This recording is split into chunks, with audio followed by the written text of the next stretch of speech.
l'alimentation des Hexa.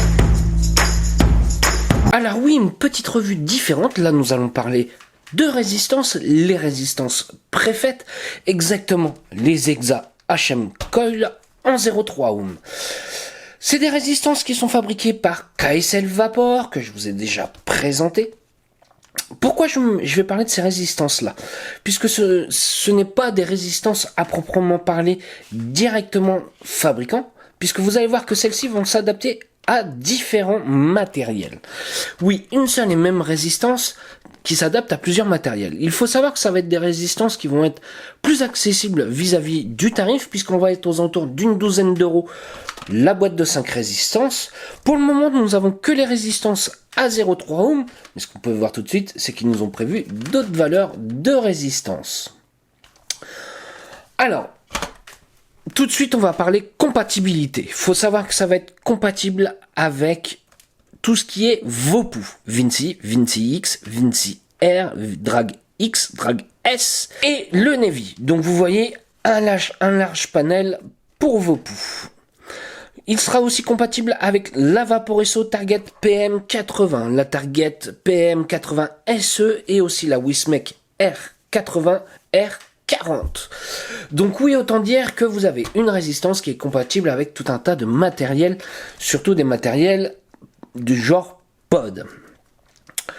Allez, on va tout de suite ouvrir une petite boîte, on va voir ce que ça va nous donner, est-ce que ça va être assez ressemblant par rapport à une résistance de Vopu, puisque j'ai prévu, voilà, hop, j'en ouvre une tout de suite. Hop, donc oui, nous sommes toujours sur du mesh. Il nous indique une valeur à 0,3 ohm. Par contre, ce qui est sympa, c'est que c'est beaucoup plus lisible que sur celle de chez Vopu, où il faut avoir une belle des lunettes pour pouvoir lire. Là, l'avantage, c'est qu'on voit correctement.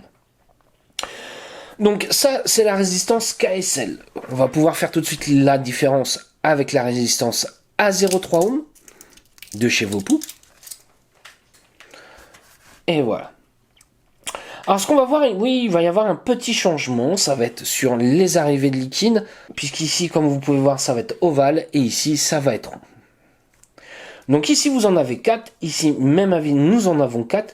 Est-ce que ça va pouvoir absorber les taux de gros de VG? Ça, on va voir ensemble. De toute façon, je vais l'installer dans un tank, et on va s'essayer ça ensemble. Vis-à-vis du cotonnage, ici vous voyez qu'on en a plus. Oui, ça peut être très intéressant pour une simple et bonne raison, c'est que si on utilise avec un liquide, avec un gros taux de VG, c'est vu comme le coton aura été plus imbibé, il y aura plus de matière de coton, ça aura tendance à moins cramer. Allez, j'installe et on se voit en plan large pour voir comment ça va. Voilà, j'ai préparé mes deux résistances. Donc celle qu'il y a dans le Drag X, c'est résistance 0,3 ohm, origine Vopu. Là, nous sommes sur la résistance KSL 0,3 ohm. Allez, on va faire une petite différence.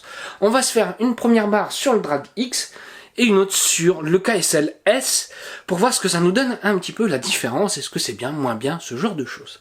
Allez, on se fait un petit nuage.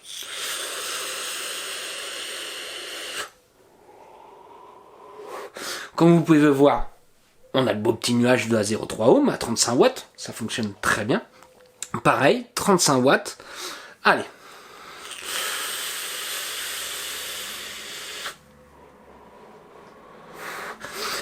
Toujours aussi un beau nuage. Est-ce que je vais faire une différence vis-à-vis de la quantité de vapeur? Non, pas forcément. Par contre, sur la saveur, je vais faire une différence. Sur celle de chez KSL, elles vont avoir tendance à être un petit peu moins sucrées. Oui, c'est mon ressenti. Mais d'un côté, c'est pas péjoratif, bien au contraire. J'apprécie que ça fasse un peu moins sucré sur mes liquides. Ça, oui, je valide. Au niveau de l'alimentation liquide, j'ai fait exprès de Chainvapé.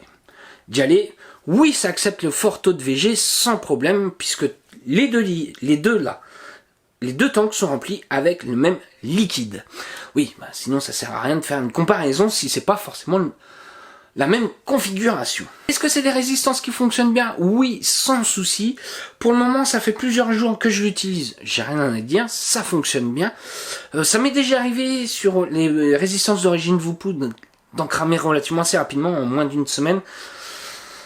Là, pour le moment, ce n'est pas le cas. Je ferai un retour sur le groupe pour vous dire ce que ça donne, est-ce que ça dure plus longtemps ou pas.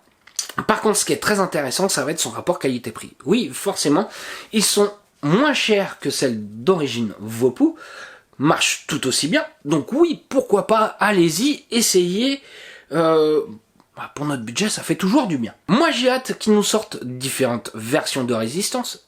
Comme vous avez pu voir, la 0.17 apparemment, c'est prévu. Je ne sais pas encore pour quand, j'espère que ça sera assez rapide.